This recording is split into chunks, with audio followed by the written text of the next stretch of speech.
Call the meeting to order, City of University Heights City Council meeting.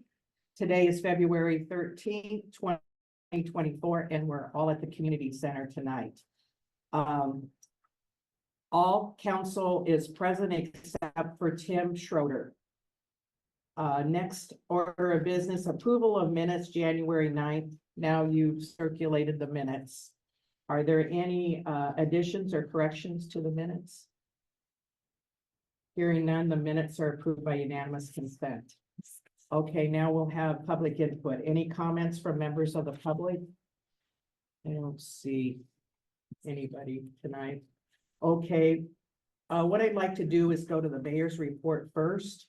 And I invited Mark Phelps tonight, our snow contractor. Mark, would you step up? And I don't know if all the council know you.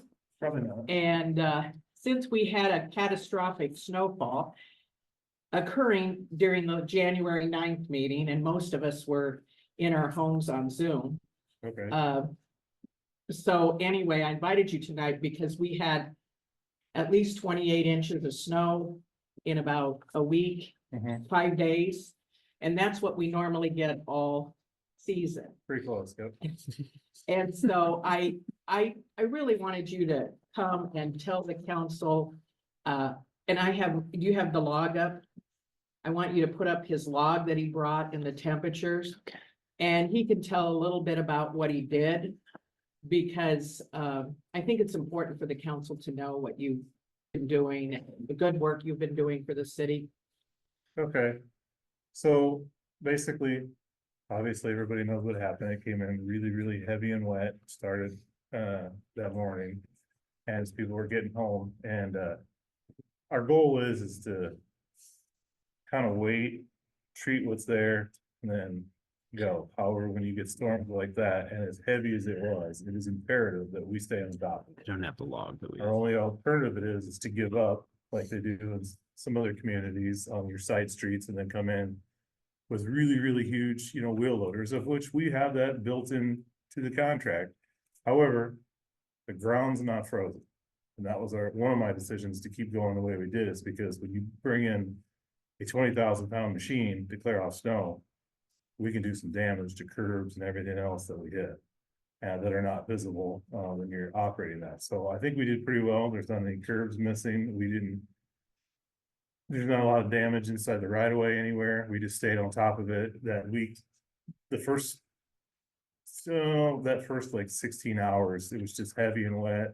Then we got a break for a few hours, and we got a snow squall that gave us a little bit more, and then we got 10 to 12 inches depending upon where you were in town back on top of us. And then the cold dived in, and at that point just kind of maintain until, because your snow removal, your ice, your salts pretty much stop working at about 0 to -5 degrees. Ours is advertised that it goes to -25, but it doesn't. That's just what somebody says, well, we put this in the freezer and we got it to melt to drop at -25, but it really doesn't. So then we were back out, the wind was back on top of us, and I think we did pretty well, because that's the most we've ever fought inside of a window. 15 inches is a new top for us. 13 was before, and that was actually before we were doing anything for University Heights. So we've been doing it for 30 years. So I keep track of how much there is. So Mike, you don't have the log? Is that in the? I emailed it to you and attached it and told you about the. I didn't get that in the. I didn't get that in the email. So if you guys have any questions about what we do, or I can answer them for you, but that's our focus is staying and maintain on top of it. And your guys' developments are, well, we rode around a little bit on the end. He actually invited me. And I Called just, me you up want to and go said, see? would you like to ride around and so we can look at the city? And And- so I said, yeah, because I hadn't been out for 20. So there's a little difference between what we do here and then what we found in Iowa City. A huge difference. So when we go to side streets that are in Iowa City that are like inside of a blue or a green route, I mean, those people didn't get service until, maybe one truck came through, and they really don't hit those, I think they're blue and green routes until, well, it snowed on the 9th. Those probably didn't get touched until the 16th or the 17th of the next week. So I think cars that weren't four-wheel drive would have a hard Oh, they time. were. And we just crossed Benton and went, you know, on those streets across west of Sunset. Hmm. Similar streets to ours. And they might have been through maybe once. maybe once, and that was after, you know, and a lot of snow fell. And so, We do come back, you know, the following day and retreat areas because you get to freeze and refreeze, and we slowed down quite a bit on those cold days because we only came out once. Cause I knew it wasn't gonna do anything. Then we got rain, and to my surprise, I thought we had things covered fairly well, and I was actually at a university property that I have different standards for because at 35 degrees, and if there's any precipitation, they want it treated, which and I was there. And it started to get slick on me, and it surprised me, and I came here, and luckily it was right, because they didn't call school on the 24th. It was starting to freeze right at 7 o'clock, and it just froze. It wasn't cold enough to freeze, but the ground was cold enough from that snap. So those are the other things that we have to look at, is what our ground temperatures are. The concrete does get colder, and asphalt gets colder with your temperature once we clean it off. Probably all noticed that the ground didn't really freeze anywhere in your yard. Everything was soft. So that snow acts as an insulator, but once we clean it off and you have that bare concrete, you can get frozen water lines, frozen sewers, and everything else because it can penetrate. Snow is an excellent insulator. and then we went by an officer on duty, and he asked where would some of the snow piles that are. Cause you know, we had 15.1 inches and then we had 12. And this is kind of that in-between time, and to see the snow piles, where would be the ones that you remove first? Yeah, we looked at removing some of the ones on the edges, but we did focus on Burkdale because it's a cul-de-sac. And we ended up hauling, I think it was 9 loads out of there, just because a fire truck couldn't get in there. We almost had the fire hydrant buried. And there's just no place to put that 28, 30 inches of snow. I mean, the streets are a little bit wider everywhere else. So, I mean, everybody gets upset with us because, oh, you know, you put it in my driveway, but if you have a better plan as to where we can put it, magically, I will listen to it if it's real. So, I mean, it's the one thing that costs the city more money is you have more than I'd like to see residents that continuously blow snow out into the streets. So when you take the snow and you throw it back in the street and then it drags, especially when we don't get it cleaned off and it's sticky and it's wet. So you know, if you have a 20-foot driveway, it'll drag 30 or 40 feet. Well, then we have to come back at some point and clean it off. That's the only thing that Does that freeze or something? or it can leave freeze. chunks, It or- can freeze. It's just that it drags and creates more slush on the streets that we don't need if we already have them perfectly cleaned off. The issue's not on Melrose or your main thoroughfares, it's on the side streets. And it's the same people all the time, but that's just their personal belief in us. And they wait for us, and the second we're done, they put it back in the street. And Mark responded quickly when the police called them. We did, When I called them, we had an he incident, always responded quickly. we had what was it? It was a transit, wasn't it? Yeah. Came out twice. The transit was having trouble with the bus on Sunset, and I feel we had a new transit driver, or they had bulk tires because that bad. Was the transition area where it goes from Iowa City. Yeah, into so University. we treated the whole street, because we were in question as to what section it was at that time. And we just came out and we treated it, but at that point, it was already pretty super cold and there was not much we could do other than provide traction. Because there was a little bit of snow on the roads, and like I said, we did what we could at that point, but I don't 100% think, because nobody else had any problem but the transit. Yeah. You did an excellent job considering it was, Did you have a bunch of accidents? I believe we have 2, and I think one of them was gone by the time the officer arrived. We did have a bunch of stranded vehicles that were stuck, that we Right. had to help remove from the road, but not accidents. We didn't have very many that people got them off the road that we had to go around. At least I didn't hear about them. I wasn't always the one that was here because I have The team. Andy and Todd are your crew. Yeah, I have. And they did an excellent job too. I have about 10 guys, and Andy and Todd are my main ones, and Mike's my other one. I'm the cleanup guy to make sure everything looks good when we get done. But Andy's usually the first here, and so is Todd. They're both in the bigger trucks, and then they bounce around as to where they're going, and then we have smaller ones that come in, and I'm on the end. But when it's continuous like that, it's just they call and say, we did this development, and my daughter rides with me, so she's keeping track of the times of where we've been, and we look, okay, we haven't been to U Heights She's a in 3 college student. we haven't been to U Heights in 3 hours. Somebody's gotta go back there, and then, it's kind of like a rotation. So, How many people, are you saying the usual suspects who see folks not on the street? How many people are we talking? you probably get about, well, depends, about 30, maybe 40. So, some of them it's deliberate.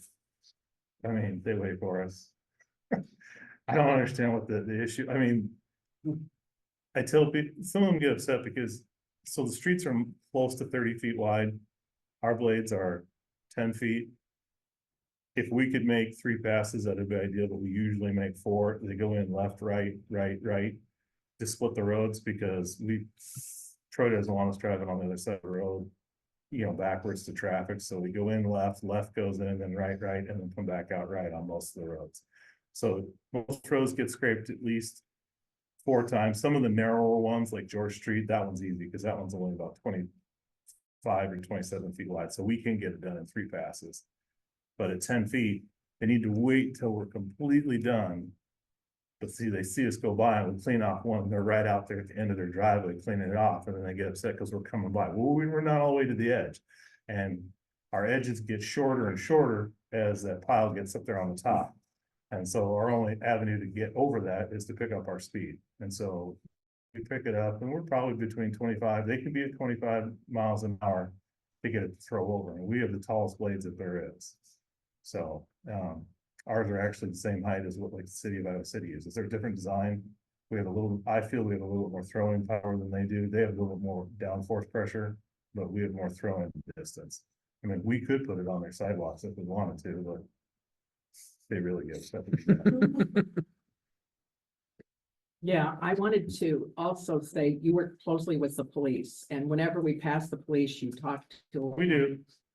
And that was, Actually, not much this year. I mean, we didn't have to talk too much. I only talked, I mean, the guys check with an officer if they see him out to see if there's any trouble, but literally, I mean, we only had, essentially this huge event. I mean, everything else wasn't, and sometimes some of these people just need to stay at home. I mean, realistically, I would stay at home. Are you kidding me? We didn't have to be out here. I don't go anywhere if there's snow on the ground. And people look and check your weather patterns before you drive someplace. Some of these people just get in their car and go. And it's nuts. I mean, just because it says all-wheel drive or four-wheel drive doesn't mean you're gonna get there. well, I wanted to say everybody was working together, and neighbors and I'm sure you all have stories about neighbors helping neighbors. And if they didn't have a snow blower, somebody with a snow blower was helping them, and it was really good. And I wanted to point out the police too. The police always got here. I don't know how they even got in town, but somebody always covered for someone if someone couldn't come. And I asked them to give me a list of things that they did. I knew some of the stories. They helped stranded motorists that were on Melrose and Sunset especially. And help, of course, they put down sand and salt on intersections or areas where they see cars are having trouble. They helped residents with clearing of paths and sidewalks. It wasn't just elderly people. They were helping anybody. I visited somebody, and I just got to use his name because I said, "How did it go, Harold, with the sidewalk?" And he said, "Well, that Daryl came over and said, 'Where's your shovel? Let me help you.'" And, just really nice stories like that, because he was on his way to the hospital and he wanted to get out. His son was taking him. And they help, of course, clear any obstacles on the road at all. They always make sure that's open. But, you know, I just wanted to thank everybody, neighbors and police and you, Mark, for making this event. I mean, it took a lot of patience, but we all made through it. Oh, we did it. I think everybody did a good job on their sidewalks this year, because we didn't have to do Yeah, any they really violations did. for anybody. And we Just a few reminders. we do go around and maybe people, I marked all the storm sewers at the beginning of the year. That was because- perfect and that you so did that. We'll continue to do that because we've gotten into trouble before, especially around Stella's. And we don't know where they are. You can't find them. And so we'll continue to do that and just remind people that if they see them, you know, they can shovel around them. We get as close, you know, as we can to them reasonably. But we try not to drag the curbs because, they can do damage to the trucks if we hit, you know, somebody's, you know, the cutout. And I mean, we do have obstacles. I mean, when it starts to freeze like that, the panels in the road do move up and down. And we did have a few break. And when we break, that truck goes down for an hour or two. And then, I mean, we're back up. It's not like it's catastrophic. It's always on the blade, and it's always like a bolt that holds something on that. You know, something important. The angling cylinders break. We keep spares of those. And so that guy's just out an hour. It usually takes about an hour and a half, and they go and fix it and they come back. So. Yeah, I don't know, you did a great job. And you also helped, and maybe Chief wants to come up here too, because the three of us met, the chief and I are on an email from emergency management. And the state of Iowa was trying to get FEMA funding, and we had to come up with early numbers to see if the county would qualify. And Mark helped with that. We had an hour and a half meeting so that we could work through numbers and everything, and so much appreciate your, That Yeah. actually just made news tonight that it was granted. it was? It said. Just tonight? I saw it as I was watching the weather on Channel 2, they were going over the number Oh. of counties that it. Well, that as it- of this afternoon, it wasn't. Right. But anyway, I So- just thought that was so good for you to go over all those things with us, because Sure. we, you know, just looking at your, No, that was a lot. I mean, yeah, there's a lot to That was- figure out. And because we have this agenda item about a resolution for the agreement, but Chief was gonna talk about Sure. that. And I can very briefly. Go ahead. Thank you, Mark. you bet. Thanks, Mark. Appreciate you Okay. coming. Yes. Do you need anything else? No, All right, thanks a lot. If you Thank anybody you. always has questions, you can always ask.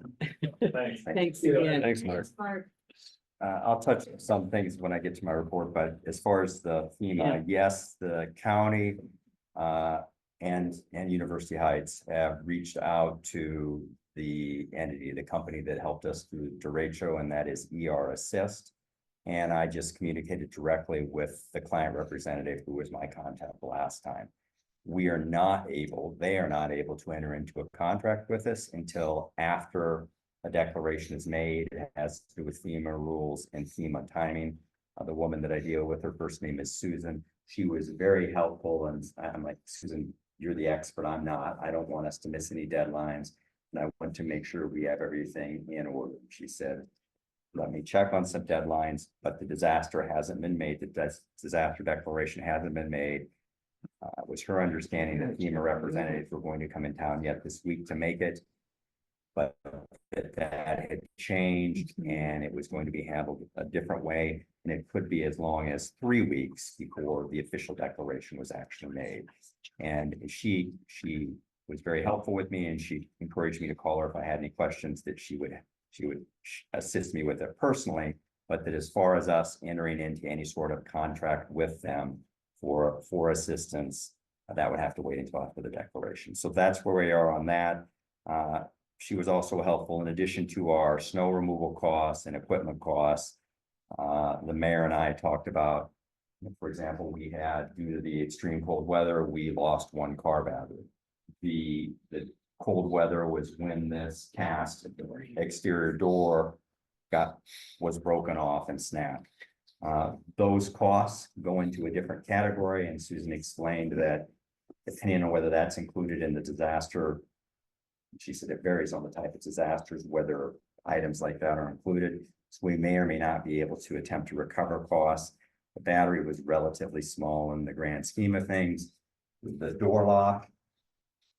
I have spent 2 weeks now trying to find somebody to do this. I can find the provider of the equipment, but long story short, we have a system. I was just talking to Mark about it that nobody puts in currently in this area and nobody services. And the quotes over the phone that I've received are anywhere from a few $100s to $2,000 to $10,000. So we don't know where we are on that. I've talked with the mayor about putting in mechanical locks, and she said it was the council's desire and her desire when this building was put up to have the access type that we have. So we're still working through that. But bottom line is, I have Susan to rely on to help guide me through the process up until such time as a disaster proclamation is made. And if that does happen, then she and I and Steve and the mayor can talk about entering into a contract with the Assist if that's what we choose to do. So that's where we are in that process. Okay, thanks, Chief. Mhm.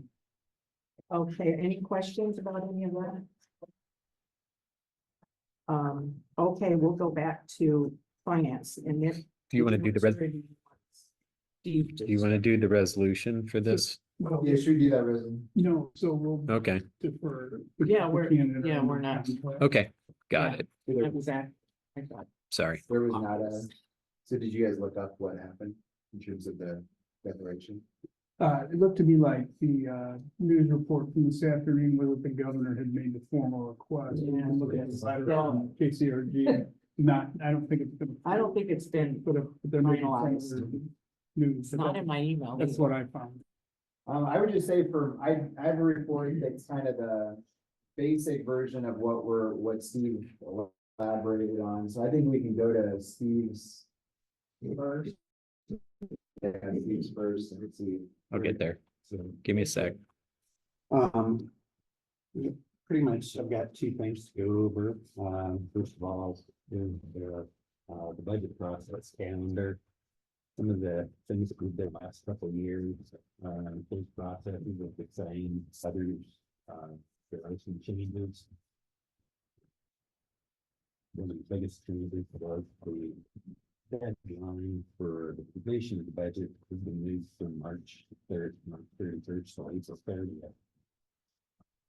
So I'm gonna go over that and then I'll spend a little bit of time going over the levies. This is what we're doing tonight is the same stuff that we've done the last couple of years on property tax levy. So what we want to do is we want to decide tonight. There's no formal resolution for it or anything, but we need to decide, the dates to use for the publication. And those will be the locked-in maximum rates. That is for Ted Nelson and Department of Management. So, you go over that. One thing that has not changed in the process is when we get down to actually approving the budget, if there's some reason or need to lower a levy rate for any of these levies, we're allowed to lower the rate. We cannot increase it anymore. So what we're doing is deciding on maximum. So until we get some budget approval. So I'm just gonna go over this sheet. I'm not gonna read it line by line here. The first part here is tonight we're gonna do property tax levies, and then next month's meeting in March will be a discussion of the full budget and everything. Right now, I probably have about 90%, maybe even 95% of everything into the budget. Ryan sent me some information just the other day. I need to put that together. I looked it over. Looks about the same as always, and so. And then also Troy needs to get me some more information on the police department, but that should be coming pretty soon. So we'll have full budget on discussion on March 12th. So what we're going to do tonight after my discussion on the two publication items is we need to set the date of the public hearing for property tax levy. That public hearing is going to be on April 2nd. As a special meeting. Let's see, going on here, we have, let's see, on the third in the section here, completion of the proposed tax levy information. That's what I need to do, what we decide tonight. I go into the online file. Sooner the better. By March 5th. Has been recommended by the Department of Management to get that information locked into the file. And then I create the publication for that April 2nd meeting. And then what the Department of Management does is takes all of those levy rates, and that was what I was talking about. We're all gonna get a postcard sometime late March. The county auditor has to mail out, it's gonna be some kind of a little postcard thing. It's a truth in tax levy information thing. So where, depending on where you live and the tax jurisdictions you fall under, probably for University Heights, you're gonna get a letter that's gonna say the University Heights proposed levy is this, the school district is this, county and any other levying agencies, and you get to see what the levies are. That's what that process is. That's new this year. And it will be done every year going forward as long as that's what the process is. So anyway, let's see, publication for the April 2nd meeting has to be done in the time frame of March 13th to the 23rd. Like I said, once I get this information in the file, I'll generate that publication and send it to Mike. Also, the next line, public hearing notice. Also, this is emphasized at the property tax workshop I went to in November. That public hearing notice must be posted on the city's website and in social media users. I mean, the city has the Twitter or any of those, but you have to put that on those on the same day that it will be published. So I will be working with both of you. You'll send it So we get it all Not the on day same before or not the day after, but the exact day. that day. So it's going to be published March 16th. I told him Lisa was on it. She'll be on it. She is precise. We always have it on the webpage So, first. yes. Well, the part The I have pressure is questions on, about Lisa. is must permanently remain on the website. Is that like for eternity?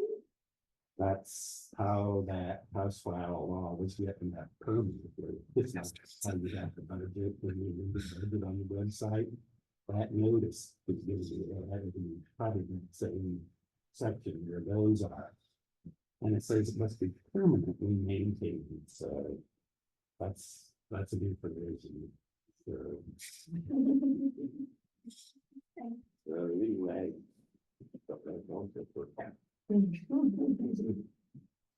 So anyway, I'll coordinate that between the two of you.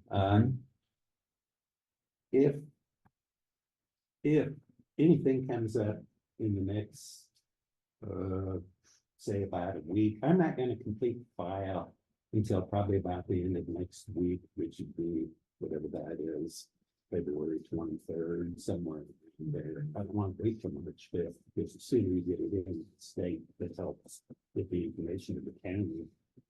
So we'll work on a date for the publication. If either of you are going to be gone in that period of May 3rd, or the 13th to the 23rd, let me know, so Yeah. I don't pick a date where everybody's out of town Yeah. or something, so.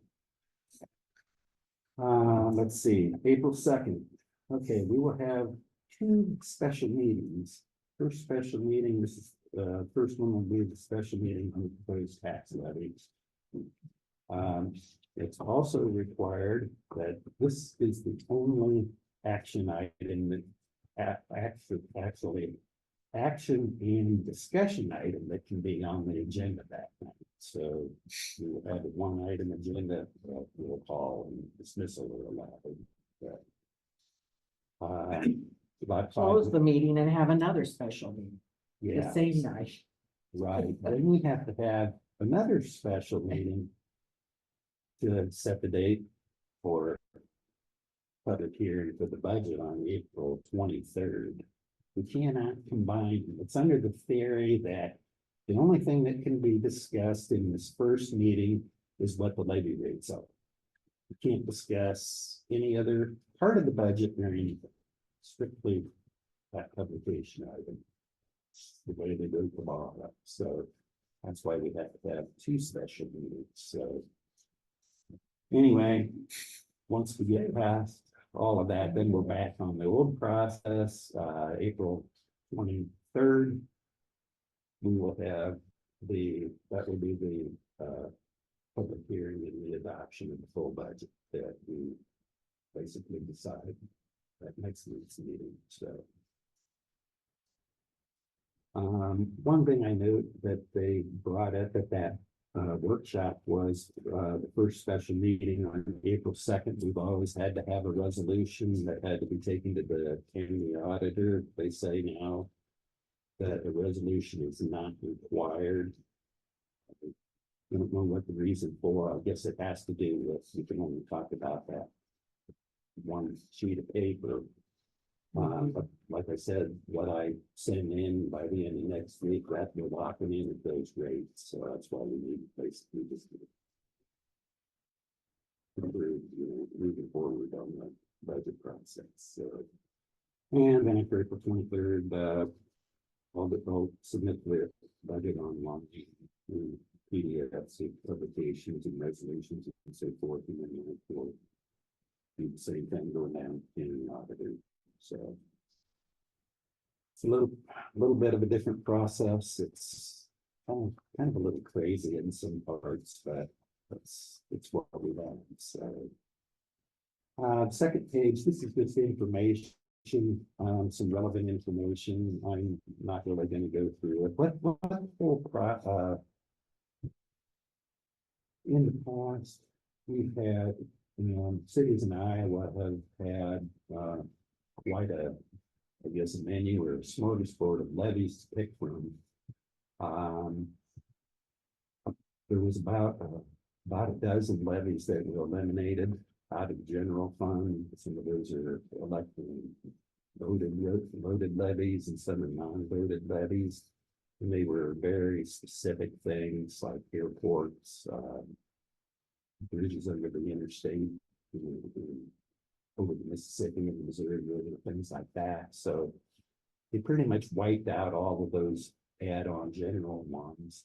They also took away the library levy. We've had that for several years. It's the 27-cent levy, in addition to the $8.10 levy. Those are now being compressed into this new combined general fund levy. And this whole process, when they get to one of the forms, what they're trying to do is push all of these general levies covered by this down to $8.10 for load. So anyway, other levies that we have, like insurance, payroll tax benefits, and the debt service, those were not affected by this legislation, so we can still levy dollar for dollar on those costs that we've levied for in the past. Bond sales, we're probably not really affected by this. All bonds issued after July 1, 2023 generally have to be approved by voter referendum. There is an exception for what is called essential corporate purpose bonds. And those are those categories there: police, fire, streets, water, sewer, and stormwater. Because those are critical to city infrastructure, they are not subject to public referendum. So you get down to the bond, street projects and stuff, we'll do that same process as always. Otherwise, bond purpose, like say you're going to build a library or something, that's not covered. Then those have to be approved by vote a referendum on the normal November election date. So that's kind of a summary of all the changes. The next two pages, let's see, the first one, this is if you get a copy of the notice of the public hearing for the tax levy on April 2nd. This is basically about the same thing we've had before. And then the second page, that's the adoption of the budget that will be submitted at the end of April. These are the same tax dollar amounts and everything. We have 1, 2, 3, 4, 5. We have 6 levies altogether. Let's see, here. Go through this list here, the combined, okay, let's see, this is on. It's, Mike, can you pull that up so you can see just a little bit more of the top? I want to explain this. Okay, right up there. This is what has been provided for in House File 718 legislation on condensing these eliminated general levies into the general, all into the general. So right there in the middle chart, there consolidated general fund levy calculation. Starting from the left side, this is for the current year that we're on. Fiscal 24, we have $8.37. That's our $8.10 plus 27-cent library.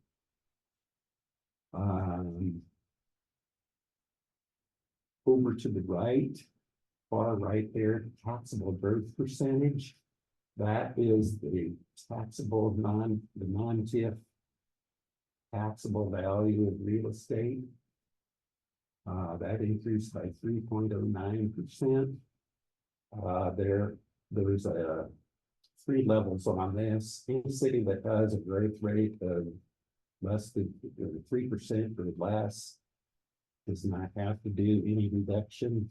Cities that fall between 3 and 6% have to do a reduction factor of 2. And then any cities that are over 6% increase have to reduce that by 3. So when we go down on the bottom line there, starting from the left, it says maximum allowed combined general fund levy for 25.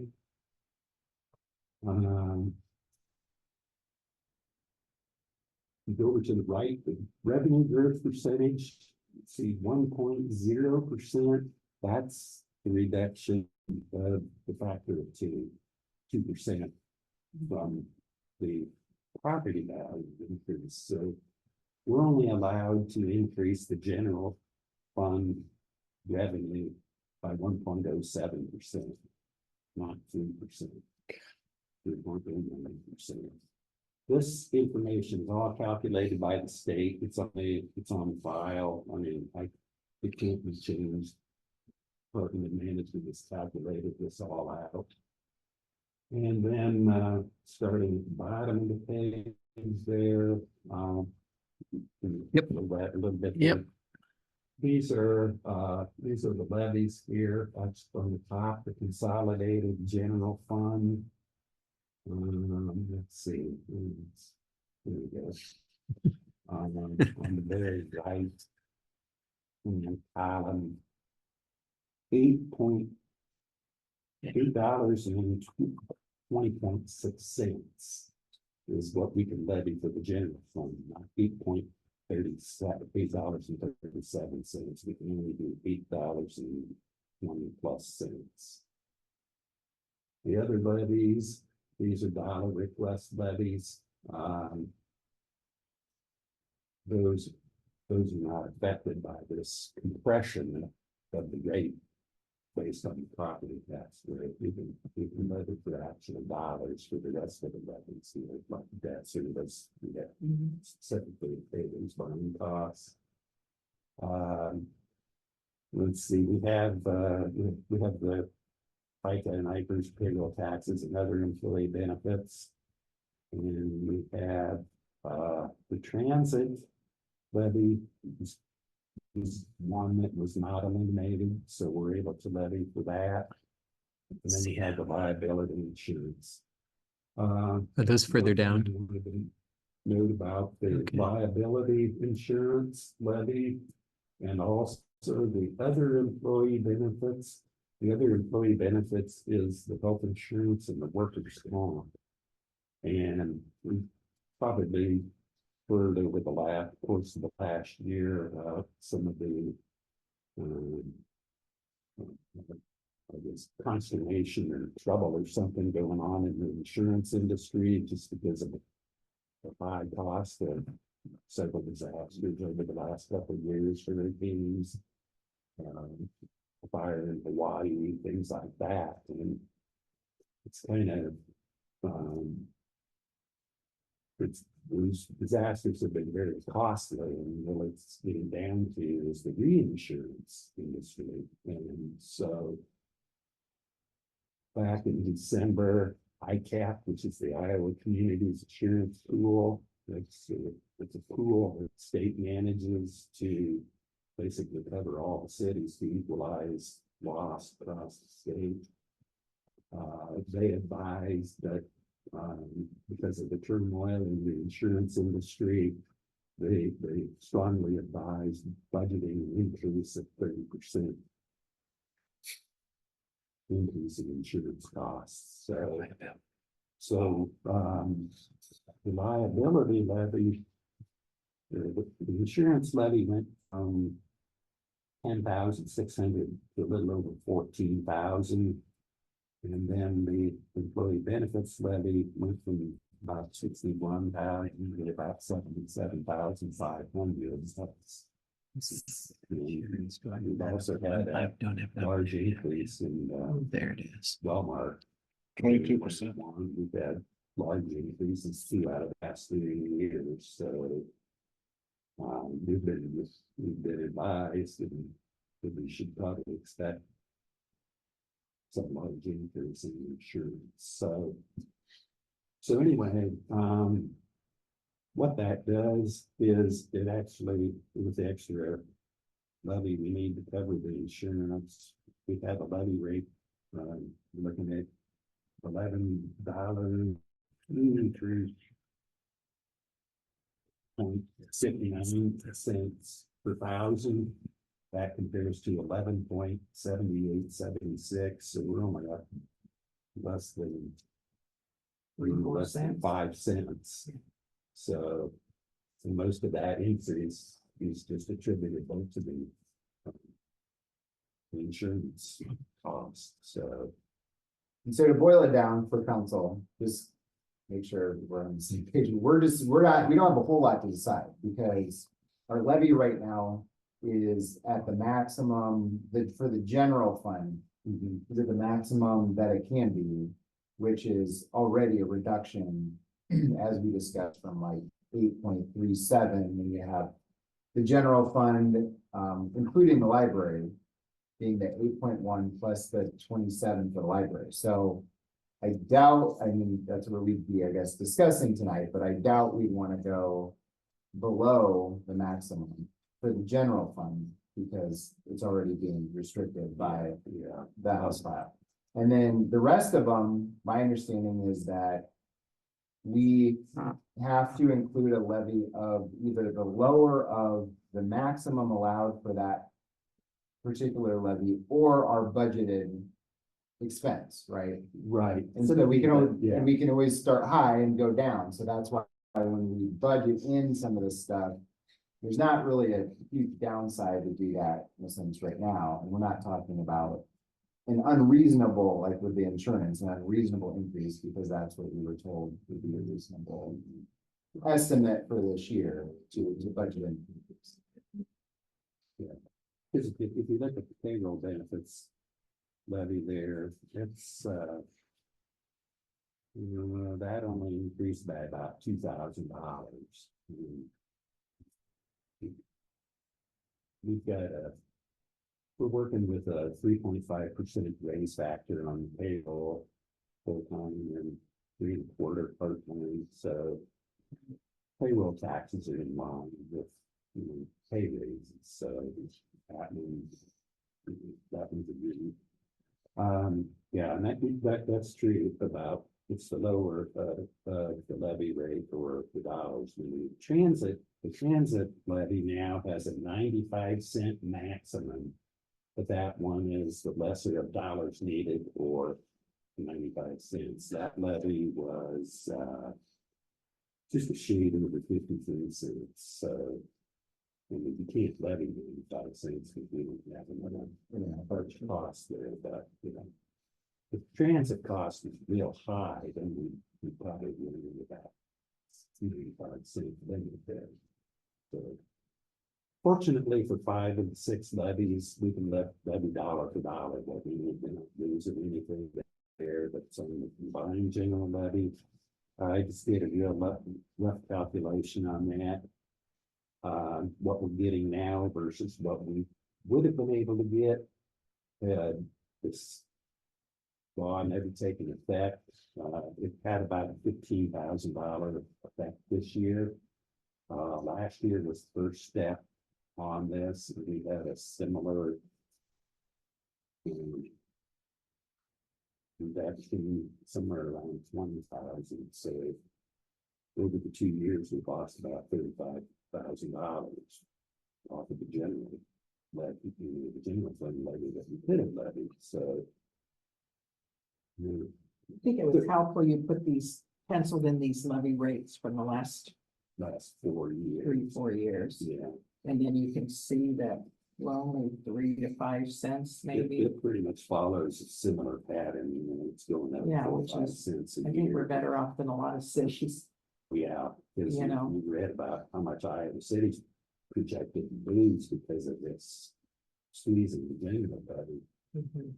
Yeah, some people, you might think 35,000 is not a lot. I mean, for us, it is because we have a very razor thin budget, we don't have much surplus built into it or anything, so that 35,000, yeah. Is it's material still, unfortunately, that's that much worse than it could have been, so. Anyway, that's where we're at on the levies and where we go from here. Any questions too? I think Nick did a nice job in his report explaining some things ahead of time too. That was very helpful. And we don't have a resolution this time to accept the maximum levy rate. No. So should we do a simple vote? Well, Or, I mean, I know we have to set the public hearing. I think you said it's a public hearing. I think we're in agreement that Steve will use unless someone has pushback on any of these numbers, they're the numbers that he would start compiling. And then we would ask to, And just do on the proposed city maximum property dollars levy. Yeah. It's in this resolution. So resolution number 2405 is before the council. Nick, would you like to? move for passage as resolution 24/5. Motion by Nick, is there a second? Second by Lisa. Any further discussion? Ready for a roll call vote? John, Aye. Herbold. Aye. Moore. Aye. Schroeder's absent. Swales. Aye. Motion carries 4-0 with 1 absent. Thank you. And let's see, I think we covered all 3 things from you, Steve. Yeah. And then you can go to work with it. And then next month, on the 12th, we'll have a discussion of the whole budget, as we have in the past. Yeah, we'll have the full 9, 10, or 11 page worksheet, all of the same stuff here, so. Very good. So Nick, would you want to give anything else? Okay, thank you. We'll go on to city attorney legal report. Steve, are there any questions for Steve? I think his report was just in the resolutions that you did. Okay, we'll go to the clerk's report. I don't have anything other to add. The one item that I put in that isn't usually in there was that proposed legislation, which it'll be interesting to see if that makes it into the full chamber.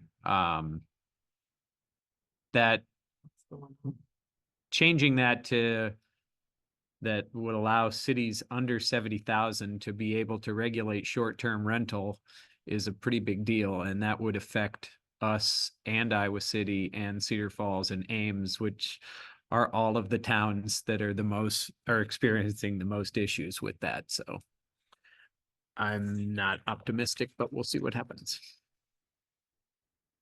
Okay, any questions for Mike? We'll go to the treasurer's report, and hi, John, you sent around your reports. Anything you'd like to say or any questions for John or something you want to review? The only thing I wanted to add is to the list of warrants is the city's online workspace. We have an estimate of $820.50.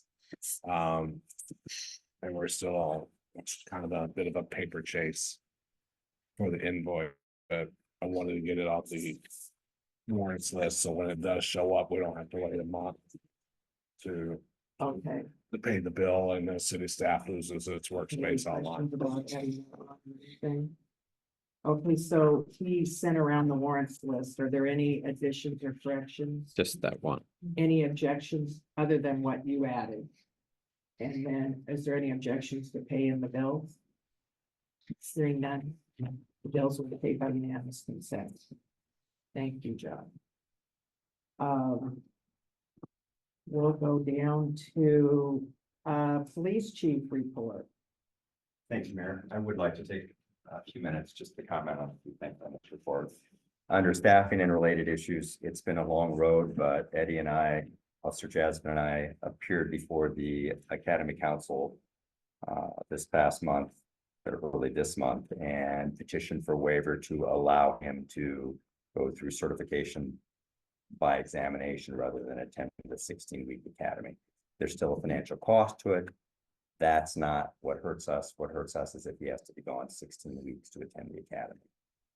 Given his experience in Illinois and our presentation, they did waive that. It was unanimous of vote. So Eddie is both excited and now nervous that he has to pass the staff.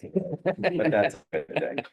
Item C under staffing and related issues, and I'm relatively certain you're all aware, but Harold Slade, our longtime crossing guard, his wife Nancy passed away early this month, and her funeral service was the 7th. And Harold called me up, and I was honored that he asked, and we made it happen. We provided a funeral escort for her funeral procession. Skipping down to other items, item C, Kevin Sanders. Kevin got a hold of me early last week and said, Troy, we're having our monthly meeting of the NAACP, the Iowa City chapter. It is Black History Month, and I would like to invite you to offer some comments to start our meeting. And again, I was very flattered and honored by that. And of course I said yes, and that occurred earlier or this past weekend. ATE update. I think Ryan might be able to comment on, I'm not sure on this more. He's working with them as far as the proposal and can maybe have a better sense of time. I'm not sure. City Attorney Ballard and I met and reviewed documents with another representative of Genoptics. I need to follow up with Steve and see if he had any concerns once I forwarded those to him. I don't know if you all saw or not, but tomorrow there had been, as there have been in years past, there had been a bill introduced prohibiting use of automatic traffic enforcement cameras, and I'm not really sure. I believe it was tied in there as far as license plate readers. That bill did not advance, but it was recently reintroduced, and subcommittee hearing is on it tomorrow at 8:15. I am doing my best, even as I sat in the back of the room, to rearrange my schedule so I can be at that subcommittee hearing. All of my contacts that I've spoken with about this think that there is very little chance that it makes it out of committee, but it's just something I want to pay attention to and I want to be there. So I wanted to let you all know about that. And if you're interested, it's House Study Bill 707. Yes, sir. If I may, so the force behind this, guy is a senator named Brad Zahn. And he has, as Chief Kelsey said, every year, at least every session brings this up. And he never really has gotten anywhere. This year, he combined that effort to prohibit automatic traffic enforcement devices with a bill that would require or would permit only hands-free like cell phones. Okay, which is pretty popular in a lot of other states. And of course, so you've got families down there who've lost loved ones to distracted driving, saying, please pass the bill to make only hands-free cell phones available. And the senator is saying, if you want to vote for that, you got to allow traffic cameras too. And then you've got these people saying, come on, don't do this to us. I mean, just, we need this, and if you want that, go get that on your own, but he's not listening to that. And how that plays out with the reintroduction of the subcommittee remains to be seen, but that's kind of that's the new twist this year. Right. His bill had been kicked out by the Public Safety Committee, or it hadn't advanced, and had been referred to transportation. But then it was just reintroduced. And so there's discussion on it tomorrow, a House study session. So again, hopefully I can be up there, and if not, I will participate by Zoom, but my preference would be to actually be present. Skipping down to the snowstorm, I want to comment add a few comments and build on what Mark had said. We talked about residents pushing snow out into the street. If he's saying that they're seeing the plow come by and they're pushing it out, that might be occurring. They're not, to my knowledge, pushing it out. There's certainly not 30 people blowing snow out of the street. I spoke with Lisa after some of the heavy snowfall, and somebody in her neighborhood had used a skid loader to push it across the street. I offered to address it. She said her husband had already taken care of it. We address those issues when we see it. I won't say that it's 30 complaints, but I receive residents are frustrated. Again, there was 2 feet of snow. They're out there trying to clear the end of their driveway, or especially those that are on up the street from you, Doug, who are trying to clear along Oak Crest for the children. And they're doing their best to clear it. And like Mark said, maybe the first pass, they do a truck or they do 2 lanes, and then they come back and they clean it up. And residents feel like they've been out there shoveling to clear it, only to have a truck come by and redeposit snow. And now, instead of it being fluffy, easy to shovel stuff, it's frozen and it's hard. And it was a unique snowstorm. It was 24 inches of snow roughly. There were struggles all over the city. There were struggles in this back lot. The police department helped with that in a variety of ways. So I don't think it's a routine occurrence. I actually was pretty impressed with the way the residents did get out and clear their walks. We dealt with 3 properties that did not clear snow. I listed 2 of them because those we actually gave 24-hour notices to cure, basically. There was one other property down on Mahaska Court, the property that sits there on the corner of Mahaska Court and Oak Crest. They are out of town, but Chris Akers was able to track down a number for them and call them, and they had arranged for snow removal with the same company that OUP has arranged snow removal with, and they were just completely overwhelmed. That one was also taken care of, but technically they did not get a 24-hour notice. The only place that Mark, that's not true, but Marietta was an issue for us. That's we do permit parking for the city there. There's just no place to put snow, and we were a little slower to clear that than I would have liked. Add to that Grandview Court Apartments did not clear snow for several days, nearly a week after the event, and people struggled to get their cars out of their lot and then didn't want to take them back in the lot, so parked on Marietta, and we issued a bunch of tickets. Anybody that has got a hold of me and we've talked through, if I felt it was appropriate to dismiss the ticket, I have. It was just a unique event, so I just wanted to follow up with some of the comments he said about the residents. We've already touched on the ER assist and trying to get guidance from them. The last thing I'd like to comment on when I was rereading this, many of the meetings and events I go to are productive. Some of them I go to because it's important that we're represented. One that I went to that I look forward to going to, and I look forward to being invited back to every year, is the readathon down at Horn Elementary. Sarah O'Sullivan, former counselor, invited me back to do that this year. I was there February 5th, the morning of February 5th, and read to the kindergartners, and I'm sure I took twice as much time as they allowed for me. As I was reading this, it's one of the favorite events that I attend every year, and I didn't even include it on my meeting minutes. So that's all I have, unless there's any questions for me. All right, thank you very much. Do you have anything else, Stephanie? Okay, we'll go on to engineers report, and Doug, did you want Ryan to go first? Yeah. I think we'll let him, earlier. Yeah, thanks, Mayor. I didn't have a whole lot on my report. It's the ATE system. It's probably the main thing. So we sent back some comments in January, and I got some emails today, actually, for resubmittal stuff. So we'll get those reviewed in the next few days, and then I think we should be pretty close, ready to issue a permit for the installation of the ATE cameras. So the company has the contractor on board, and so it seems like it's moving ahead here pretty soon. So that's probably the only update there. And then I guess I just would like to thank Chief Kelsey and the police department. Just in the last couple of days, they've officers have called me with there was a water break on Oakcrest, and there's a street light issue on George and Marietta. It sounds like it's flashing overnight pretty brightly, intensely. So I've contacted Mid-Am, and we've contacted Iowa City Water Department for the water. So appreciate those guys looking out for all those things in town. It's that time of year. That's really all I So have. wonderful. Anybody else Thank get you. any? Any questions for Ryan? Well, you'll have a lot to talk about next month with the street projects and Yeah, things. right. We'll save it up. Yes. So, thank you, Ryan. Doug, did you have anything to add? I don't know. The weather was actually very warm.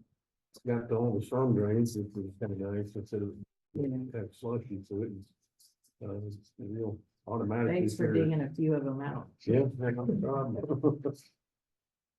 And building, zoning and sanitation, Tim sent around an email before he left, there's a few points in it. In his report, and Lisa sent around a e-government report. Any questions for Lisa? There's something, I need something on spring and winter. Yeah, let's hope it's going towards spring. Was held up for the notifying. Do we have the spring cleanup scheduled yet? That's one of my favorite city events. Mine too. And I talked to the mayor about it, and I think she's gonna get them. Are you talking about the, That's when, oh, yeah, clean up day. I know, it's on my list. It's top of my the next sheet. Sorry, Mayor. I know, I've got it down, but I'm gonna look into it. It's a little harder contacting that company now than it used to be. But I found a pretty good connection. Some people keep quitting. And so, but they have some good hires, and they're doing a better job. I think they're improving, so that's good. So I'll keep Lisa notified so we can get a date pretty soon for the cleanup. And announcements, any announcements? I wanted to announce that I was elected a chair of the MPO Urbanized Area Policy Board. And I wanted to say that because that's pretty good honor for University Heights to get that chair position. And they have a lot of trust in University Heights to, and I'm honored to share that. And then the other thing, is there any other? Well, I mean, the Yes. March 12th meeting is during University of Right. Iowa spring break. No. I just didn't know if that was. For sure. Are you going somewhere? I will probably would jump on. Yeah, Oh, you could be Zoom. probably. Well, I know that Plan on it. Doug goes every year. And I asked Doug, and I got to thinking about you because I thought, I think you do a family break. Okay, so as long as we don't have 3 people on Zoom, right? I mean, a phone or whatever, that used to be the, you know, we need 3 here. So. Yeah, and I think Tim's planning on being here since he took his vacation in February. So that we should be Let's fine. see. Thank you for Yeah. that's- saying that. And is there any objection to adjournment? Hearing none, the meeting's adjourned by unanimous consent. Thanks, everyone.